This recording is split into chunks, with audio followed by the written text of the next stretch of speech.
अस्सलाम वालेकुम my YouTube family, कैसे हैं आप सब। मैं बिल्कुल खैरियत से हूँ। तो जी आप देख सकते हैं, ये मेरे जेठ जी की शादी थी। 15 दिन पहले ही ढोलकी रख दी गई थी। रोज़ इतना ही शुगर होता था, ढोल बजाना किसी को भी नहीं आता था, पर फिर भी किसी ने भी हार नहीं मानी। सब ने ढोल बजा के ही रहे। फिर उसके बाद आप देख सकते हैं कि ऐसा फिर भी बेहतर ढोल बजा लेते थे, तो इन्होंने तो ढोल का कुछ भी नहीं छोड़ा। शुक्र है ढोल टूट नहीं गया। उसके बाद मेहंदी का इवेंट स्टार्ट हो गया था, और ये मेरे ससुराल में सबसे पहली शादी थी। मुझसे ड्रेस सेलेक्ट ही नहीं हो रहा था। फिर मैंने एहसन पे छोड़ दिया और साड़ी सिलेक्ट हो गई। और उसके बाद ये इसमें इमाम ज़ामन और गाने थे जो मैंने पहनाने थे, क्योंकि मैं ही उनकी प्यारी सी इकलौती सी बहन थी, और बहन ही ये रस्म करती होती हैं। और उसके बाद देख सकते हैं कि ये हमारा हल्का फुल्का सा घर में ही इवेंट था, क्योंकि जो बारात है वो मीरपुर जा रही थी। उसके बाद सब ने खाना खाया और रस्म हिना शुरू की, जिसमें दूल्हे को मेहंदी लगाई और इवेंट ख़त्म हो गया था। उसके बाद मुझे कहा गया कि अब सास अम्मी और मामा ने कहा कि हमारे कपड़े पैक कर देना, और ये तुम्हारी रिस्पॉन्सिबिलिटी है कि तुमने हमारे कपड़े रखने हैं। फिर मैंने सारे कपड़े उनके एक पैक कर दिए। और मेरा जैस्मिन का सूट था, आंटी का एडन रॉब का था, मामा का सना सफीनास का था।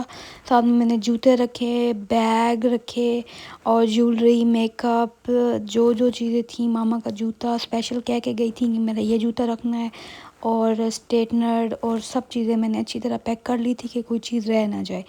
तो जी मैंने इस तरह पैकिंग कर ली थी। उसके बाद सुबह हम लोग 5 बजे तक तैयार हो गए थे, और 5 बजे तैयार होने के बाद सब ने दुआए खैर की। उसके बाद सब ने अपने अपने ड्रेसेस गाड़ी में बड़े आराम और सुकून से रखवाए, क्योंकि आपको पता है कि लड़के अपनी ड्रेस की ज़्यादा केयर करते हैं एज़ कम्पेयर टू गर्ल्स। और मुझे बड़ी हैरत हो रही थी कि मेरे ड्रेस को भी इतना प्रोटोकॉल मिल रहा है और इतनी इज़्ज़त और एहतराम से उसको गाड़ी में रखा जा रहा है। तो ये मेरे लिए बहुत हैरत की बात है, क्योंकि मैंने कभी इतनी ड्रेस की केयर नहीं की।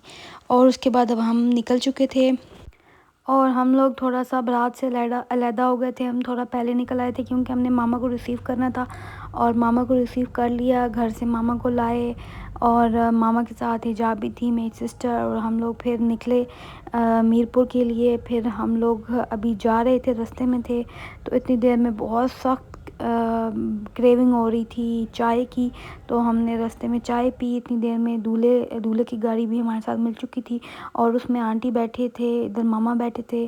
तो इन लोगों ने अपनी अपनी गाड़ी की शिफ्ट चेंज कर ली कि हम इधर उधर बैठ के जाएंगे, बातें करके जाएंगे, तो हमें ज़्यादा थकन नहीं होगी। तो मैंने और फातिमा ने चाय और केक खाया। और उसके बाद इस जगह पे आके हमारे कुछ गेस्ट थे जिन्होंने हमारे साथ मिलना था और बारात के साथ जाना था, उनको हमने रिसीव करना था। फिर वो यहाँ आ गए, फिर हमने उनको रिसीव किया, और रिसीव करने के बाद फिर हम लोग मीरपुर के लिए निकले। और हम लोग बहुत टाइम से मीरपुर पहुंच गए थे। मीरपुर पहुंचने के साथ ही हम बिल्कुल भी नहीं थके थे। हमने बहुत सोचा था, मामा ने, कि मैं थक जाऊंगी, लंबा सफ़र है, लेकिन बातों बातों में पता ही नहीं चला, और हम लोग मीरपुर पहुंच गए, और बिल्कुल पता ही नहीं चला, बिल्कुल थकन नहीं हुई। बातों बातों में इतने आराम से आए हम लोग, बातें की और इन्जॉय किया, और बहुत अच्छा लग रहा था। उसके बाद हम यहाँ पे वेट कर रहे थे, क्योंकि चाचू को हमने पहले बता दिया था कि हम घर से तैयार होकर नहीं जाएंगे। उन्होंने अपने दोस्त को कॉल की, उनके दोस्त ने रिफ़्रेशमेंट का इंतज़ाम किया हुआ था, और उन्होंने कहा कि आप हमारे घर में आए। मंगला में उनका घर था, तो ये दीना और मंगला से बहुत करीब था। दीना से हमने मिठाई ली और हम मंगला आए।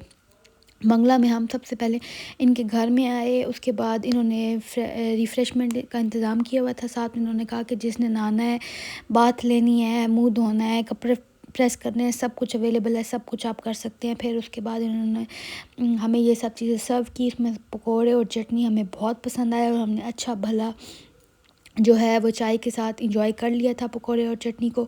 उसके बाद जिसने अपने कपड़े प्रेस करने थे, सब ने अपने कपड़े प्रेस किए, क्योंकि वहाँ से आते वक्त भी सबको यही लग रहा था कि कपड़े प्रेस जो हैं वो कपड़ों की प्रेस ख़राब हो जाएगी। फिर सब ने अपने अपने कपड़े प्रेस किए। उसके बाद इधर उधर से आवाज़ें आने लग पड़ी कि हमें फ़ेस वॉश चाहिए।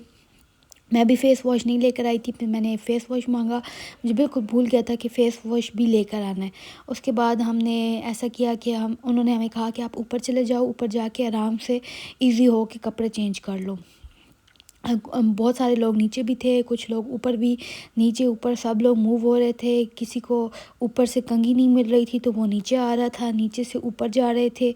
तो जैसे ही हम लोग अंदर पहुँचे कि हम ईज़ी हो गए कपड़े चेंज करेंगे, तो जैसे ही देखा तो यहाँ पे भी उतना ही रश था। साहब ने आंटी को चीख के कहना शुरू कर दिया, अम्मी मेरी ये चीज़ वो चीज़। सारे फिर तैयार हुए, उसके बाद हम मंगला से निकले मीरपुर के लिए। फिर हम लोग मार्की में पहुँचे जहाँ पे सब इवेंट होना था, उसके लिए हम मार्की में पहुँचे। जैसे ही हम मार्की में पहुँचे, हमने सबसे पहले एंट्रेंस पे उन्होंने हमें पार्किंग कराई और उसके बाद हमने पार्किंग ली। सब ने ऐसा ऐसा करके पार्किंग ली। अभी हम सब लोग तैयार होके बैठे हुए थे और हम बिल्कुल नहीं थके थे। स्टे की वजह से हम लोग नहीं थके और बिल्कुल ऐसा ऐसा करके आए और बिल्कुल बिल्कुल भी थकन नहीं थी कि हम इतने दूर से आ रहे हैं, हम अटक से मीरपुर आए थे। तो बिल्कुल पता नहीं चल रहा था कि हम लोग इतने थक गए हैं, हम लोग बिल्कुल फ्रेश थे बिल्कुल। और उसके बाद फिर हम लोग बाहर उतरे।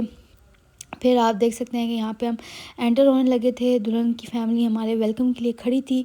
उसके बाद हम अंदर गए, अंदर जाके मैंने थोड़ा सा डेकोर की पिक्चर्स ली, अपनी पिक्चर्स ली और उसके बाद खाना वगैरह खाया और रुखसती का टाइम स्टार्ट हो गया। फ़ोटोग्राफ़ी भी हो रही थी, रुखसती का भी टाइम था और अभी भी सब बहुत टेंशन सी होती है इस पॉइंट पे ना।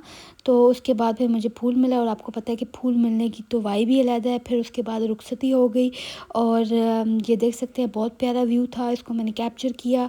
और आप सब ने अपना ख्याल रखना है, मेरे व्लॉग को लाइक करना है, सब्सक्राइब करना है। अल्लाह हाफ़िज़, फिर मिलेंगे।